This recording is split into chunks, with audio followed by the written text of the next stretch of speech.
Let's see if I there think is. actually this is huge. This bit here for me is probably the most important part of the videos. Because this is huge. I don't if you appreciate how helpful this piece here is because it really kind of gives you a linguistic trail to follow. Yes, But that the that kind Arabs of did not emerge from exactly the Hijaz, but somewhere further north. welcome back, everyone. This is Mel again, and we've got Noel again here for episode 3A. Noel, great to see you again. We got a bit of reaction to the last couple of videos. Do you want to make any comments about some of the comments under the last two videos? Yes, thank you, Mel. Hello, everyone. I was very happy reading the comments, especially the comments by the linguists. They were very thought-provoking. And I look forward to read the comments of this section of this episode because this episode was especially hard for me to make because the articles were quite technical to read and not always very easily understandable to the lay person. And but the conclusions, though, were of the authors were quite easy to understand, easy enough anyway. Um, so yeah, so I'm looking forward to this to read the comments as well. Yes. Absolutely.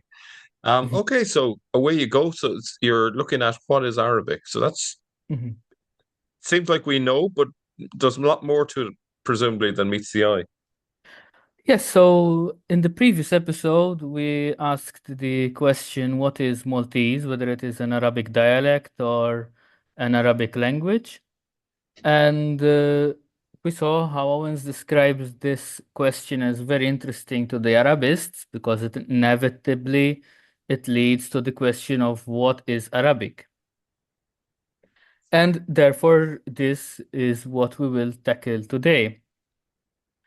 So Arabic is part of the Semitic family tree, but let's ask ourselves, therefore, what is Semitic?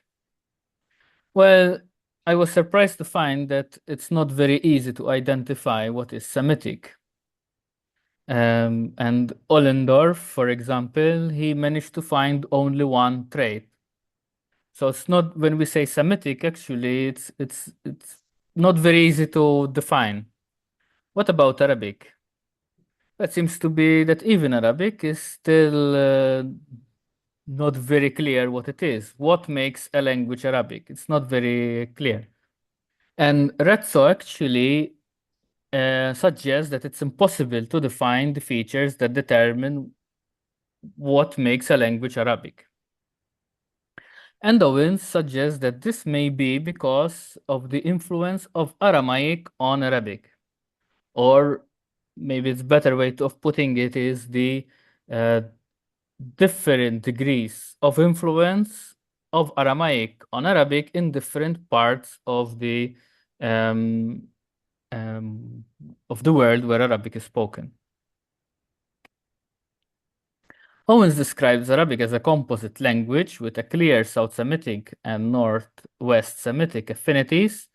And what is interesting is that these features that divide Arabic also divide the other Semitic languages. So let's look a little bit at the Aramaic influence on Arabic. So according to Owens, it's not controversial to say that Arabs and Aramaeans share a long cultural history and that both languages were in contact with each other. What is controversial is to say that Aramaic influenced Arabic. And in this article, he goes into detail in making linguistic arguments of how actually Aramaic influenced Arabic. Now, actually, shouldn't come as a surprise because Aramaic was a lingua franca of the region for about 1,000 years. Arabs and Arameans have been in contact since the earliest attestation of Aramaic, and there are even Assyrian texts that even as early as the 7th and 8th century BC, a tribe may have consisted of both Arabic and Aramean clans.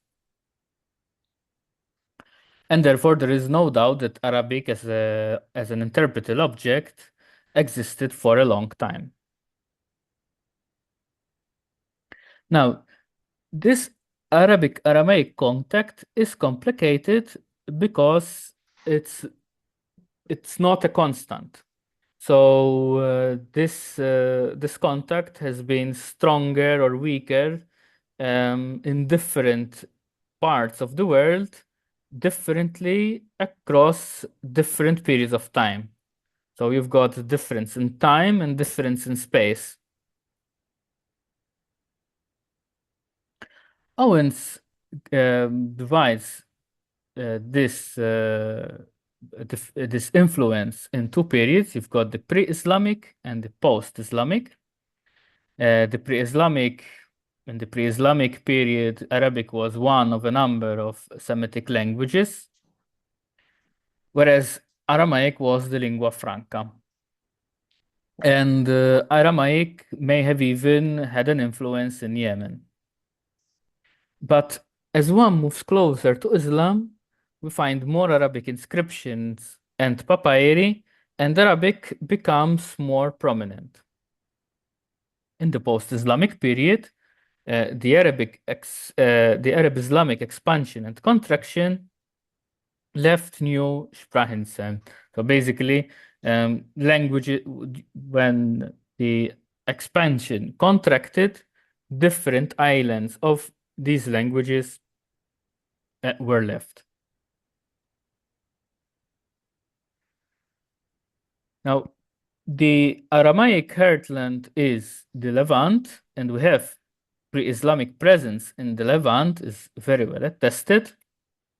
For example, we have the Arabs in Edessa, and the audience of this channel is familiar with the Arabs of Edessa in Turkey, for example. Also, Owens describes the Palmyrian kingdom in the 3rd century as, although not Arab, had a lot of Arab names in its inscriptions, and he suggests that Queen Zenobia was probably Arab. According to Strabo, Armenians, Syrians, so basically Arameans, and Arabs were all similar in bodily build, language, and mode of life, especially where they live close to each other. And if we look at the Nabateans, like the Chaldeans, they were a supra-ethnic identity comprising of both Arabic and Aramaic speakers. Nabateans, they wrote in Aramaic, but were the first to write Arabic in the Aramaic script. And therefore, what is the conclusion? The conclusion is that there is a large socio-geographic overlap, and we shouldn't be really surprised that Aramaic had an influence on Arabic.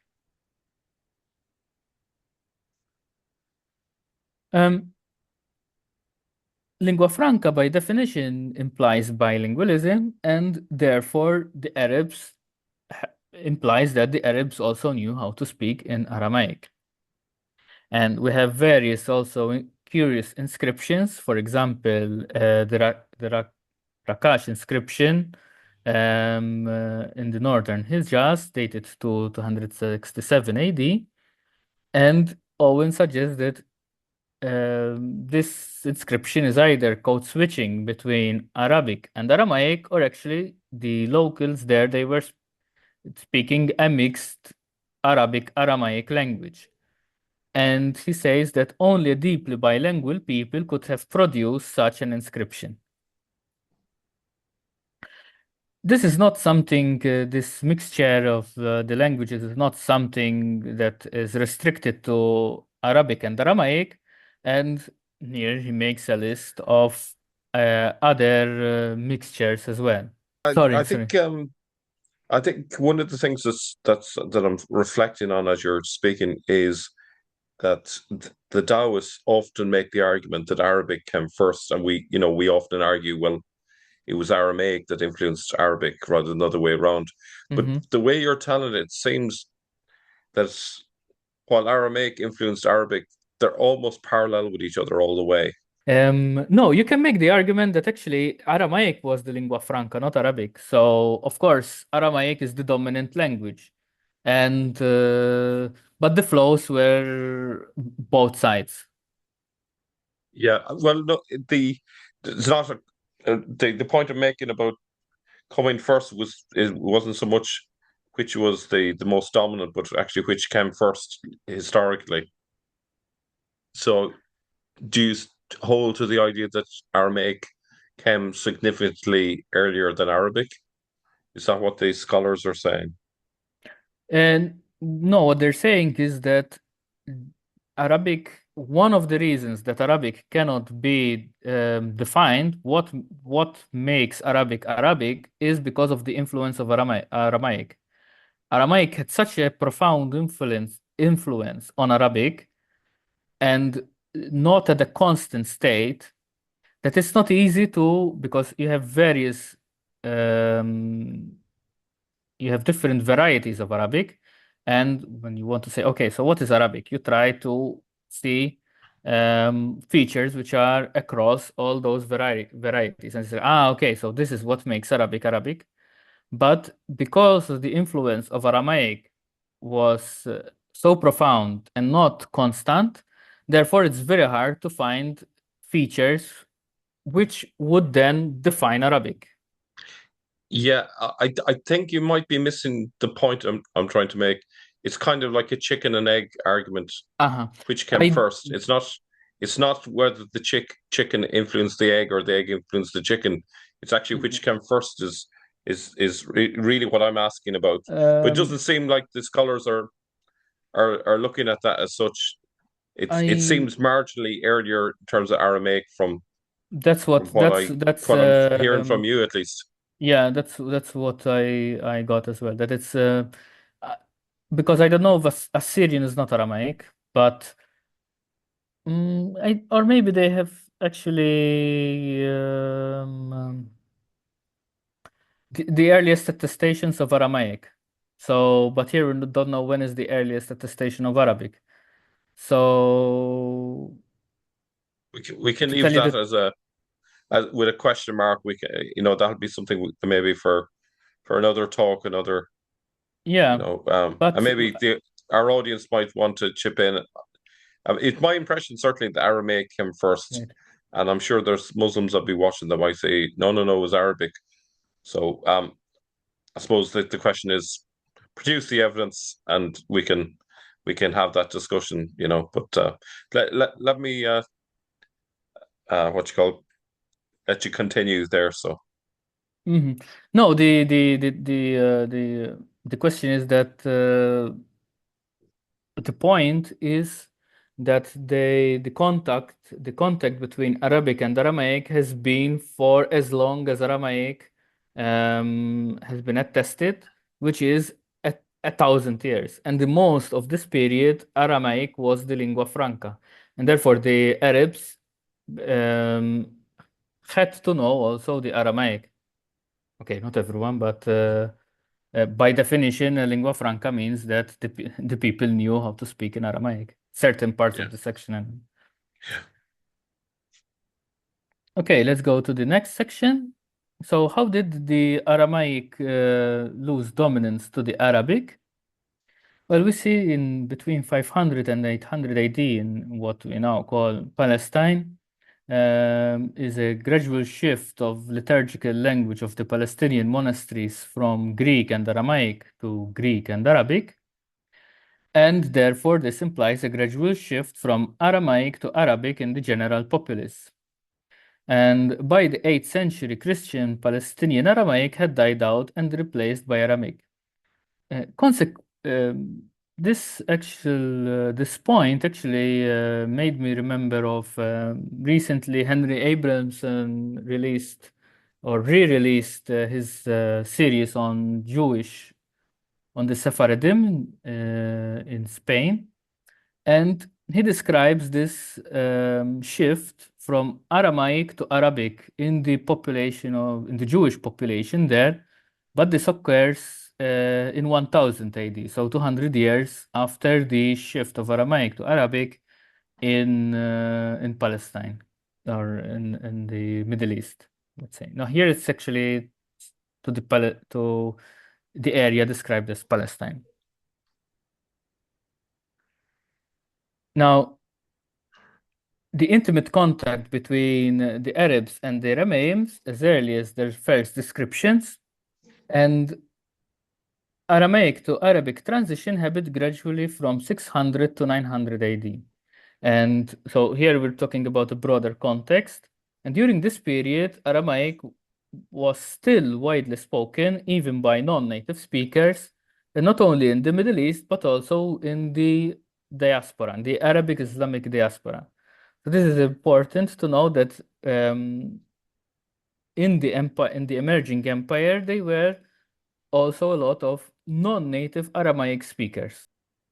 So we spoke about this. Okay, next slide. Yeah.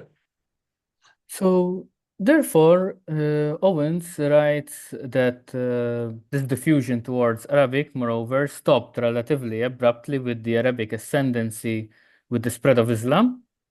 And at the latest, by the beginning of 800 CE, Arabic was replacing Aramaic as the language of the wider communication in the Middle East. Now the discrepancy, because we said 900, now because we're talking about different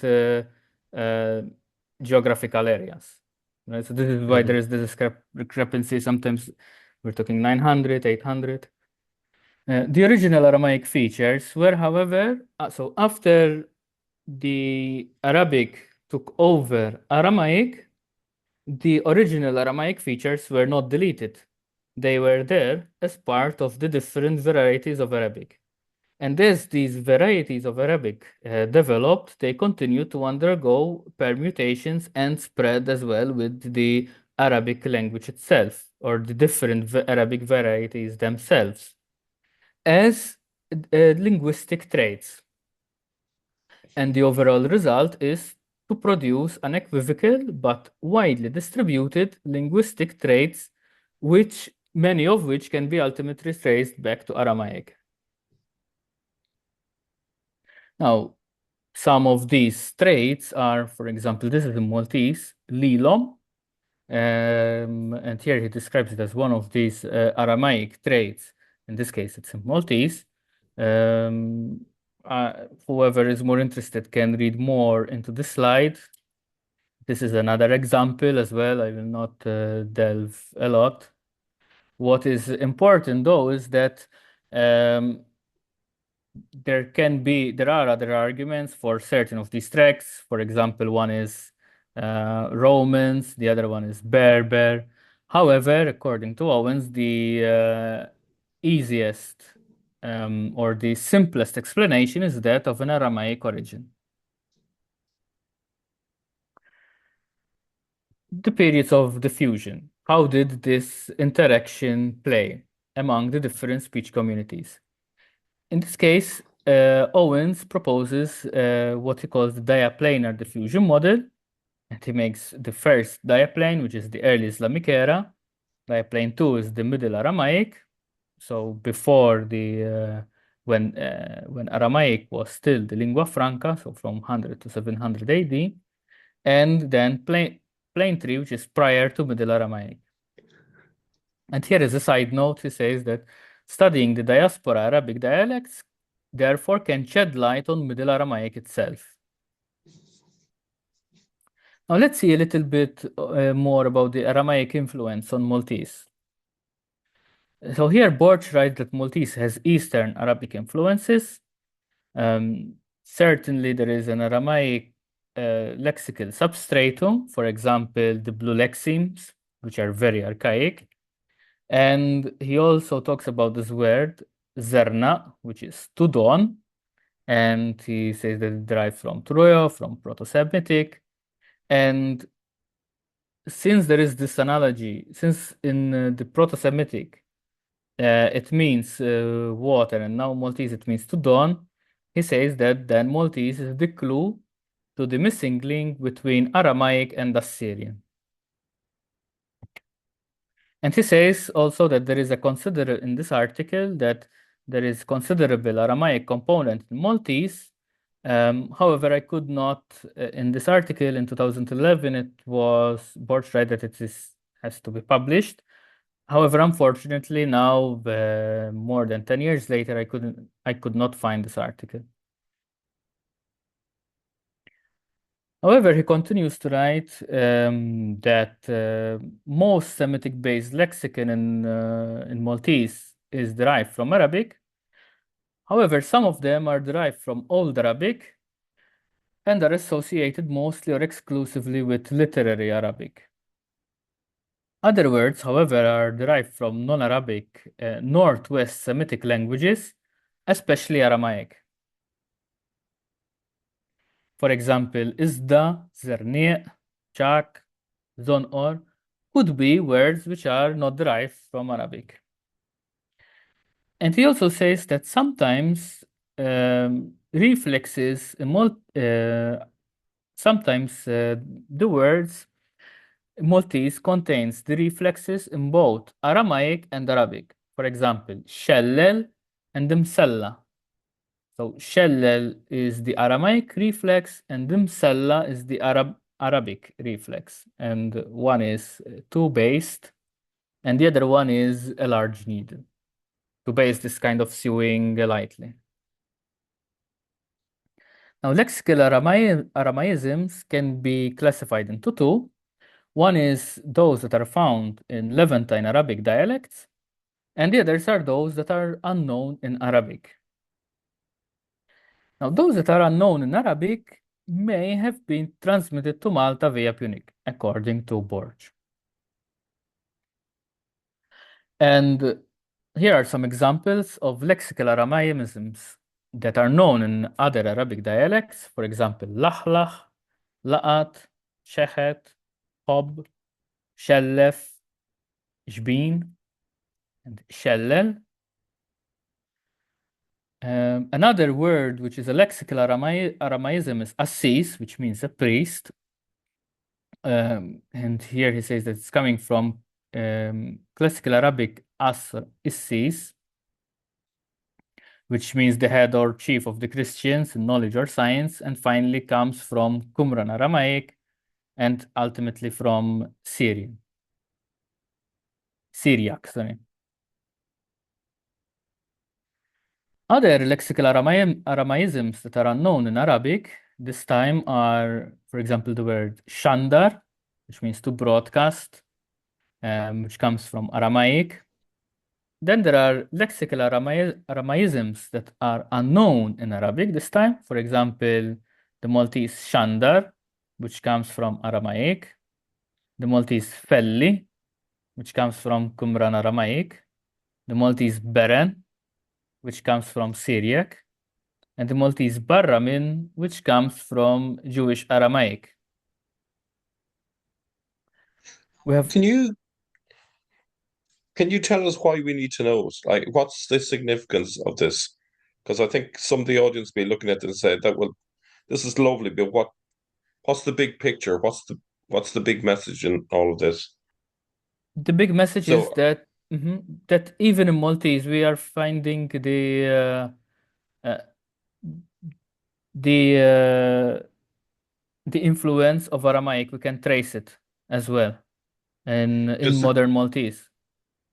Does that mean that Because the first people coming to Malta from the Middle East, I don't mean literally the first, but in yes, terms of the group that came, say, from, I don't know, the 8th century onwards, yes, that they were a mixture of Arabic speakers and Aramaic speakers, or they were yes, carrying a lot of Aramaisms within Arabic? probably as we saw, it's both. Both, okay. Because Aramaic is so important that actually it had a lot of influence on the Arabic. Now, exactly from where, no one is really sure. But for example, these words, they are not found in other Arabic dialects. Do you know The others, are found in other Arabic dialects, but ultimately they're coming from Aramaic. Yeah. One thing I'm noticing in here is the word shandar, which broadcast, and the related word shadar, to send in Aramaic, because that makes more sense of the Greek word apostle, which was used to refer to, the disciples that were sent out. But if you look at the Aramaic, it seems to capture more. It captures the idea that it wasn't just about sending them out, but they were sent out as broadcasters. In a sense, it, What it, is it, it, what? it the word that was used for apostles, if I'm presuming, was Aramaic originally, but it carries this sense of not just sent out to preach, but actually they're broadcasters, as it were. They are sending out the word. To spread the message. But Yeah. so Shaddar is Aramaic for apostle, is it?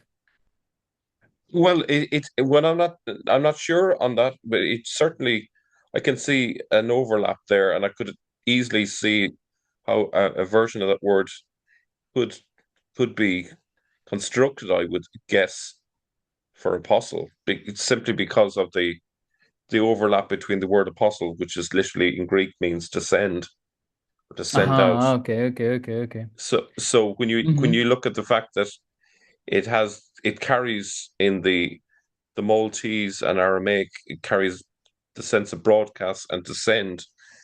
I think that would suggest that the original Aramaic word is richer than the Greek word, which is actually a point that Odin Fontaine makes in relation to the writing down of the Gospels originally, because he would argue that it was written down in Aramaic before it was written down in Greek. They tried to convey as much of the meaning as possible through Greek, but obviously they would have lost certain aspects when they translated into Greek. But I think this is interesting. I'd love to hear what the linguist Mm-hmm. has got to say on this one, because I'm sure he's got some nuggets to add to this. But Yeah, this is the hopefully bit now we. that this is the bit I can see as being kind of helpful, Mm-hmm. in terms of this, especially when we think of the Quranic word rasula or rasul, which is the equivalent to apostle. It's a very different word that was chosen. So anyway, that's my two And pence for. the point was more like of the importance of Aramaic into the Arabic varieties, because ultimately Maltese is an Arabic variety as well. Yeah. So this is the point to go deep into the of how what an impact Aramaic has had actually. Yeah. Yeah. And for example, we have this word khatar as well, and it's found only in the Ruwala Bedouin, which is actually not too far away from the Aramaic heartland. So there are some Arabic Aramaisms actually that are found only in the Maghrebi dialects. For example, andar. Now, a possible explanation that Borg gives that a possible says that a possible explanation is that these are remnants of Punic. This is something that Borg suggests. Now we go on a different topic, and this is we're going to talk about the different kinds of Arabic.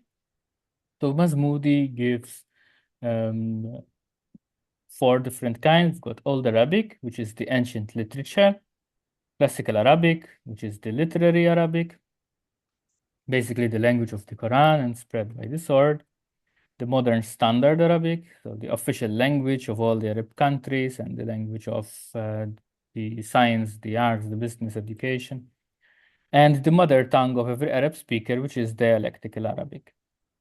Now, classical Arabic is very conservative because it is not the spoken language, and people need to learn it from teachers who are averse to innovation, right? Who are actually gatekeepers from innovation. It's kind of like a liturgical language, and its strength is the fact that it doesn't change. Yes, the strength is that it doesn't change.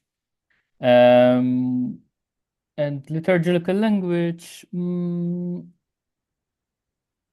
I don't know, because we'll see later on that it's not a was not derived from Quranic Arabic. So we'll see. So I don't know about that one. Modern Standard Arabic, few Arabs can hold a conversation in Modern Standard Arabic. In fact, in unscripted shows, Arabs code switch between Modern Standard Arabic and Dialectical Arabic. And although rare, there are documents, even hadiths, written in the dialect, in the Arabic dialect. And there are even like speech of Muhammad written in the Arabic dialect. So it's very incredible, especially if you think that the hadiths are true, then how can Muhammad speak in the different Arabic dialects? Now, of all the Arabic dialects, you've got Andalusi Arabic and Maltese, which are the only Arabic varieties with a large corpus of written material.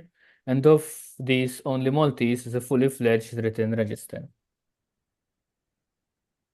This is the map of where all the different Arabic dialects or varieties are located. I took this from Wikipedia. As you can see, Malta is here in the middle, is here.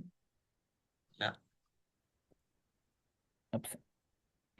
And Versteeg, he classifies Arabic dialects accordingly. We've got the West versus the East.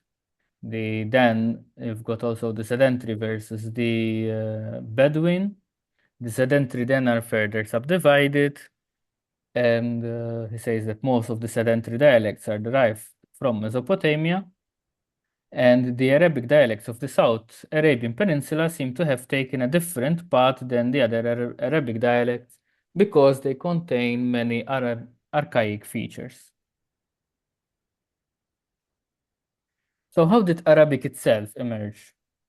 Well, we've got the dominant theory, which is linear, very simplistic, from Semitic prehistory, pre-Islamic Arabic, classical Arabic, from which there was a dialect called the Neo-Arabic, and from this Neo-Arabic dialect emerged all the other Arabic dialects.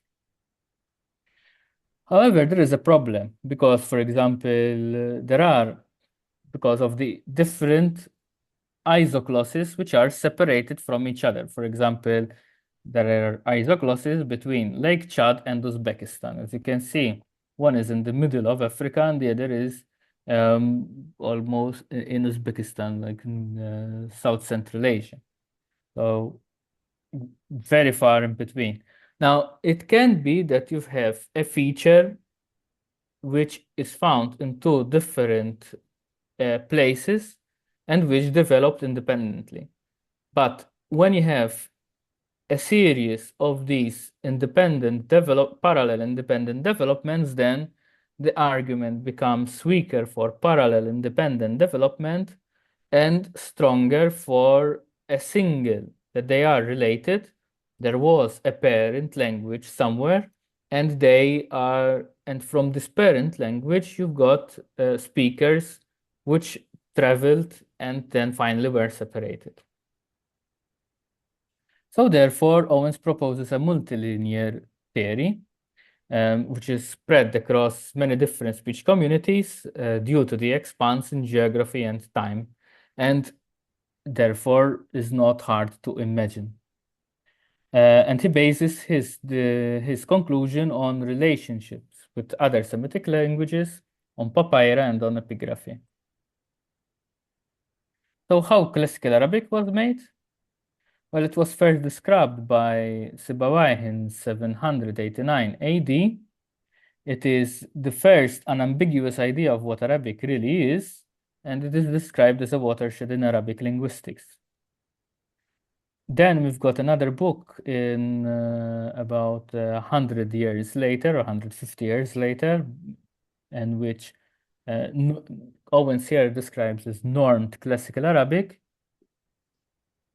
And then finally, in the late 10th century, we have Ibn al-Nadim, who is speaking about the Arabic of the diverse tribes that antedate and postdate Classical Arabic.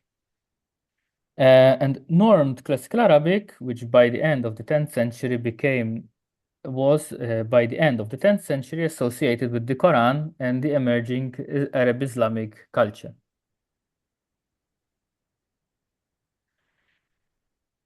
So why the need for Classical Arabic? Here Al-Jallad says that it was either that Classical Arabic was formed either between the 6th and 7th centuries, or else, as we saw earlier, between the 6th and the 10th centuries. Neo-Arabic was written by as late as the 7th century. And the standardization was political because there was an empire and you need a standard language. And it was definitely not religious because Quranic Arabic is not the basis of Classical Arabic. And this is the point that I tried to make earlier about, I don't know if Classical Arabic would be the liturgical language. Okay. Maybe Yeah. it could have come later. Maybe now that I'm thinking about it, maybe it could have come later. When Classical Arabic became in the 9th century, then, the 10th century became associated with Islam. Yeah. So you see, there is a period of 3 centuries basically here.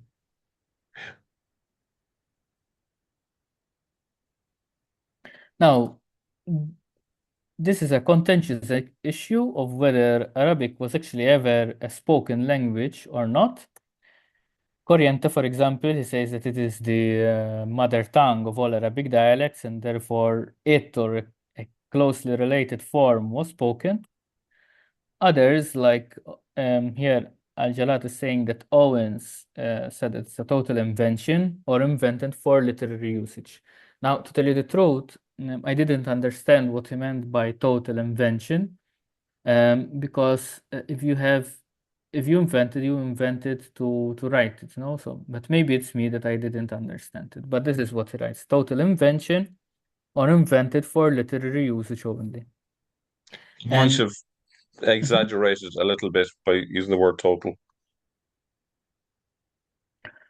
Or it could be because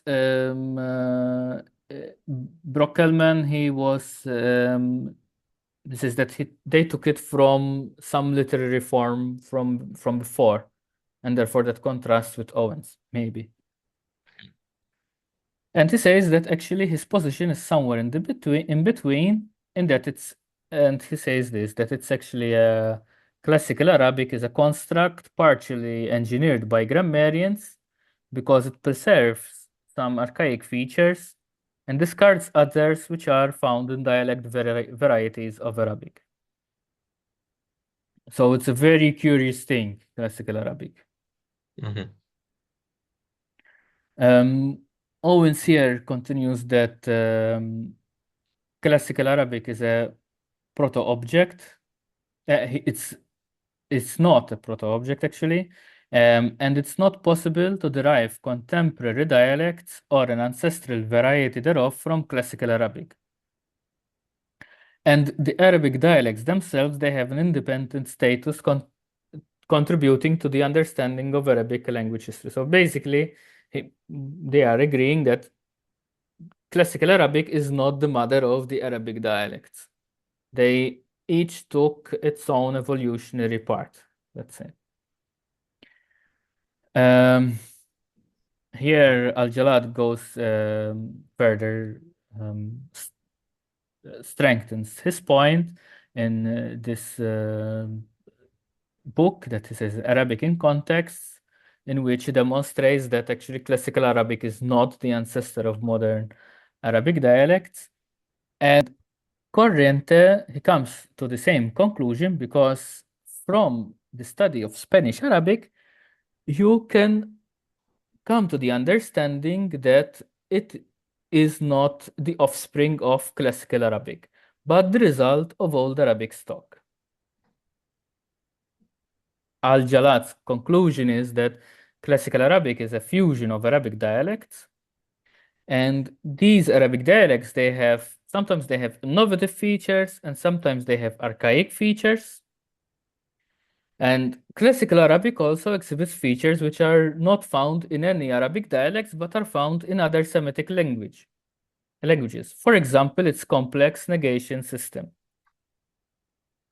And as we shall see here in this example, in the negation, right, that in how in dialect Arabic they can negate differently. Now, two features which kind of continue to prove that classical Arabic is not the ancestor of modern Arabic dialects is the one is the pseudo construct and the other one is negation. Both are not found in classical Arabic. This kind of the grammatical she, sorry. Both are not found in classical Arabic. Both are found in Arabic dialects.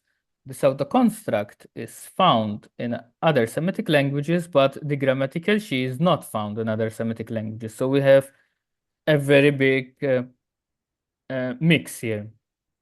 Some features are found in Arabic dialects only. Some features are found in Arabic dialects and in classical Arabic. Some features are found in classical Arabic and in other Semitic languages, but not in the dialects themselves. So let's start with the first example, the pseudo construct.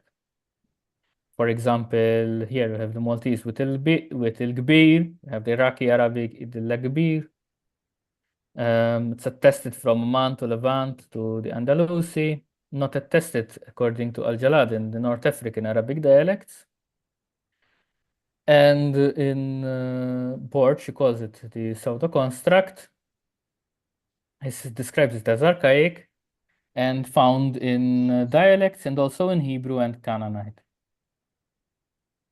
Now, in the negation, now I got most of this information from this article called Maltese, a peripheral dialect in the historical dialectology of Arabic.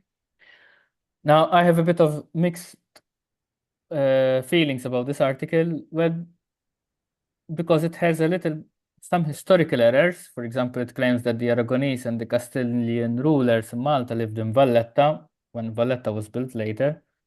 And there are also orthographical mistakes in the map that it cites, or illustrates. But the examples of the linguistic proof grammatically make sense. Not maybe something that we use in everyday life as an example, in the details, for example, the names. But grammatically, in Maltese, they make sense. And I decided to edit here because ultimately this is what counts. So what they write that the many functions of grammatical she constitute so fundamentally shared identity among so many dispersed varieties of Arabic that it must arise from an ancestral population of speakers. And the Arabic varieties of South Arabia, they possess them all, and Maltese possess all but one of them. And Wilmsen also writes that the features themselves predate the arrival of Arabic speakers in Malta, either in their initial 9th century incursions or their larger scale arrivals.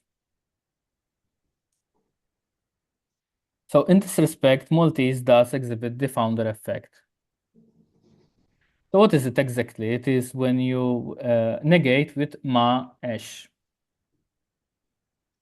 As we see, not tested in classical Arabic. Here we have some examples for those that want to pause.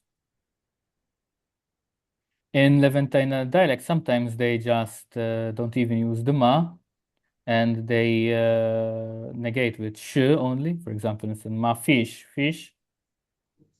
It occurs in the eldest Maltese document, which is the Cantilena, where it's written as Mahatatlish. Can I just check if I understand you? So you're saying that the negation of a word like would have an S or esh sound, and you find that in the dialects, but not in classic Arabic. So Yes. it's come through the dialects rather than classical Arabic. Yes. What does that tell us? And also in the most archaic forms of Arabic as well. So it tells us it's basically a proof that the Arabic dialects are not derived from Classical Arabic. And is that something that some people are asserting? Like, are there, for example, Muslims that believe that the Arabic they speak comes from Classical Arabic? Is that the whole point of this, that there's people who think otherwise, or Yes, I guess the answer is that the dominant theory is that all that the Classical Arabic is the mother of all Arabic dialects, where in reality it is not. okay, so they used to think Classical Arabic was the mother of all the dialects, but actually the evidence goes against it. Exactly. All right, okay. And so basically, even in the earliest Maltese document, we find that um, this feature as well. And the point is that these these features therefore mean that the Arabic dialects are not the Classical Arabic is not the mother of the Arabic dialects. Um, Further examples are the use of shy, for example. It's attested in the Zajal, which is the Ibero-Arabic poetry. For example, here, Latin Asimsh. And here I have this note for those that maybe are curious, is described by Wilmsen as unusual to affix la with a corresponding sh, Latin in Kasimsh, in Kasimshi. But in Maltese, we have the Ten Commandments, which are la toqtolx, la tisraqx, la tiznix, la tixitx, la tixtiex. And so for me, maybe this is not so unusual, let's say. The osh, which is the precursor of the negation, and still in use today in the third person variable form, osh. The Arabic negator, mush. Right, we have other further examples. And finally, so what is, at the end of the day, what is the big deal with negating with mush, finally, right? Mush, the grammatical X. This means that Maltese, especially if we look at Maltese, it falls into an isogloss compassing the Arabic dialects of the Eastern Mediterranean. And therefore, this suggests that this feature could be old, dating to at least to the time of the Arabic speakers. And basically here is what they are, this is the isogloss that they map, and strengthens the claim that Maghrebi Arabic dialects actually originated from the Syrian desert, ultimately. So, and finally, we have Al-Jallad that says that not pronouncing the dad and za, which is never attested in Maltese, is a common feature in pre-Hilalian Maghrebi Arabic dialects. And this is something which is also in common with Old Arabic in Syria. Now, he also here claims that these two letters are a later innovation of Classical Arabic. So all the other Arabic dialects after the diaspora that have the za, the dad, and the za, it was a later innovation from Classical Arabic as well, and possibly influenced by Old Hijazi. When was classical Arabic developed, did you say? 8th century, described, It's the first century. book that we have. Okay, Late 8th century. but the innovations in which brought in the da and the za, not in the 8th century, but later. Before, because they were described by Classical Arabic. But pre-Hilalian Maghrebi Arabic, they don't have it. You've had me completely lost then. So the people who came to Malta were in the what century then? They came in the ninth. Right. So the classical Arabic was developed before they came, but it didn't influence them in any way. So they're divorced from Wait, that sorry, maybe it development. was in the ninth century. Let me 789. So late 8th century. 8th century. So if we had to make sense of all of this, what is the conclusion that we can draw? Well, there was some kind of old Arabic in Syria or a similar Arabic variety. There were a period where there was the early conquest period, right? Then we've got some went to Yemen. We've got a branch that went to Yemen. Another branch that went to form pre-Hilalian Maghrebi Arabic. And then afterwards, we've got classical Arabic and the other Arabic dialects. And possibly there is the old Hijazi influence somewhere there as well. Can I stop you there? And Aramaic influence somehow has to play as well. This actually, I don't know if you realize it, but this is actually evidence. It's from a linguistic point of view, but it supports the idea that the origins of Islam happened up north because it seems to be you can trace it from Syria and spreading out from Syria rather than it being the other way around, coming from Yes. the Hijaz. Is that something that you The thought Hijaz, yourself? yes, and it's especially since of the importance of Aramaic as well, Yeah. because there is the Aramaic influence, and then we have this coming as well from this branch of the Pre-Hilali from Maghrebi Arabic. Let's see if I there think is. actually this is huge. This bit here for me is probably the most important part of the videos. Because this is huge. I don't if you appreciate how helpful this piece here is because it really kind of gives you a linguistic trail to follow. Yes, that the That kind Arabs of did not emerge from exactly the Hijaz, but somewhere further north. and then spread out from there into the Maghreb, across to Malta, down into Yemen. But East it's to Turkmenistan. yeah, But yeah, the that's what thing, it's yeah, that's interesting now. Yeah. this was quite a difficult episode, I must say, to make, and uh, even It's to read that's the tough. articles and to Yeah, understand what is being said to make sense. So, linguists, I'm waiting for you in the comment section, please, to yeah, also, yeah, fact check and also shed light maybe certain things which maybe I have not understood or. yeah. Mhm. Yeah, like I'm like 10 steps behind you on this one. This was a difficult one, I admit. Um, it's interesting. Al-Jallad kind of brought this point forward because I think this is a really strong case for the how the whole story unfolded, and it kind of follows very much the conclusions that many of us were making for the last few years, which is it all started up north and then headed out from there. And this, the the the language itself is actually indicating that, which is incredible, really.